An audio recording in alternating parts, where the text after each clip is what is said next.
Oke, selanjutnya itu tentang inflasi,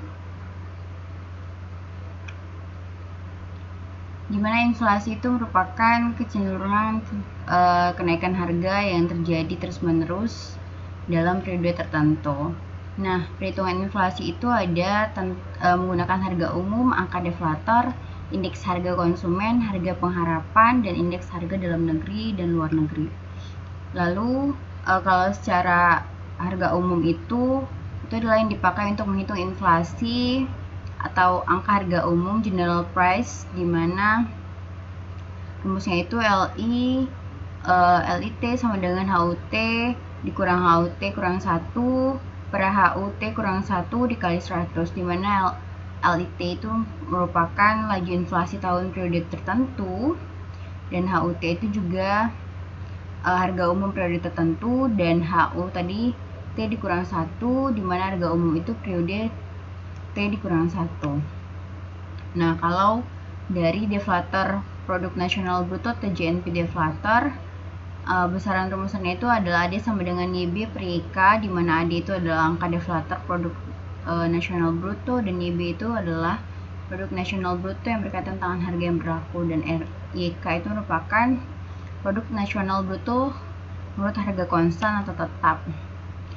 Nah, ini berkaitan dengan IHK atau indeks harga konsumen, di mana pendekatan ini digunakan untuk menghitung inflasi yang disebabkan karena data IHK itu sendiri diperoleh dari bentuk bulanan, triwulan, atau tahunan. Nah, inflasi ini dihitung dari rumus LIT sama dengan IHKT dikurang IHKT kurang 1 dikurang IHKT kurang 1 kali 100. Nah, di mana LIT itu adalah laju inflasi pada periode T, IHKT indeks harga konsumen periode T, dan IHKT kurang 1 adalah indeks harga konsumen periode T kurang 1. Nah, ini juga kalau harga yang diharapkan ini untuk menghitung inflasi dengan menggunakan harga pengharapan yang mengutamakan peranan harga yang diharapkan pada periode yang akan datang dan menghitung daripada inflasi itu sendiri, di mana LIT sama dengan HE T tambah 1 dikurang HT per HT kali 100. Nah, LI pada IT itu merupakan laju inflasi yang diharapkan pada periode T, dan HIT tambah 1 adalah harga pengharapan daripada periode T tambah 1. Nah, HT itu merupakan harga yang berlaku pada periode T itu sendiri. Lalu indeks harga dalam negeri dan luar negeri. Di mana di sini untuk menghitung inflasi itu sendiri digunakan oleh negara-negara dengan sistem perekonomian terbuka, di mana IHU sama dengan alpha IHDN ditambah 1 dikurang alpha dikali IHLN, di mana IHU adalah indeks harga umum, IHDN itu adalah indeks harga dalam negeri, IHLN adalah indeks harga luar negeri, di mana alpha besarnya sumbangan atau pengaruh indeks harga dalam negeri terhadap indeks harga umum. Lalu perhitungan inflasi di Indonesia yang menggambarkan tentang harga-harga secara umum atau headline inflation, di mana dihitung dengan menggunakan indeks harga konsumen atau IHK. IHK itu dihitung menggunakan metode Asperus. Nah, penghitungan IHK itu mencakup 744 komoditas, 121 pasar tradisional dan modern dari 45 kota.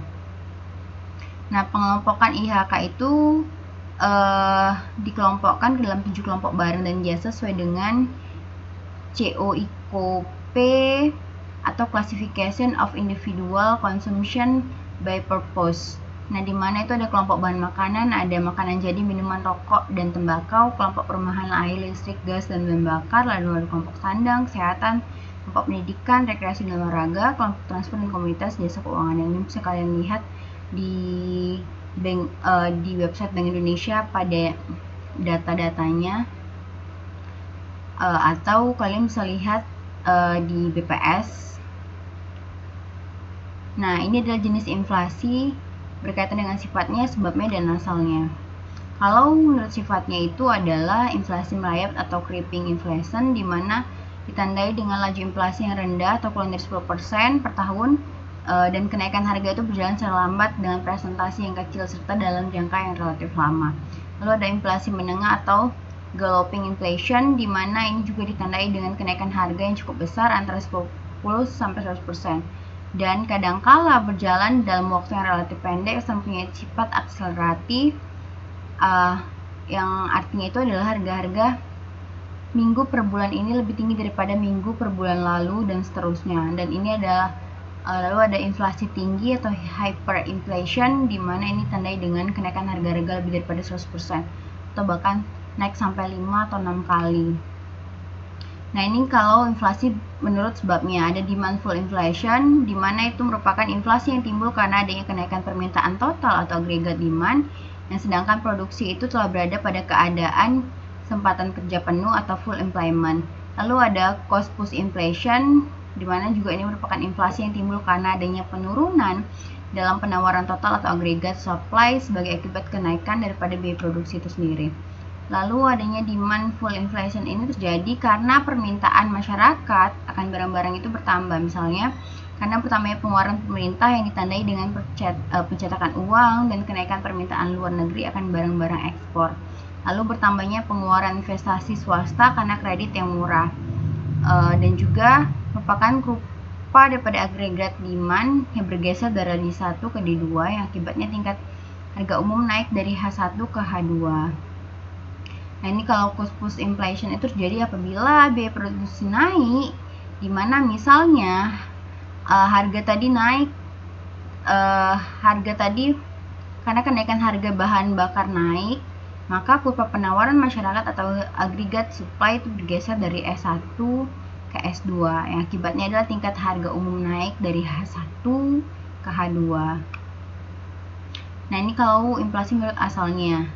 Nah, ada inflasi yang berasal dari dalam negeri atau domestic inflation, di mana itu berasal dari dalam negeri yang timbul karena defisit anggaran belanja yang dibiayai oleh pencetakan uang baru, gagal panen, dan sebagainya. Lalu ada inflasi yang berasal dari luar negeri atau import inflation, di mana ini juga adalah inflasi yang timbul karena kenaikan harga-harga di luar negeri atau negara-negara mitra dagang.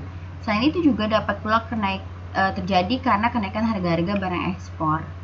Nah, efek daripada inflasi itu sendiri adalah terjadi efek terhadap pendapatan atau equity effect, dan efek terhadap efisien atau efisiensi efek, dan efek terhadap output atau output effect. Oke, terima kasih.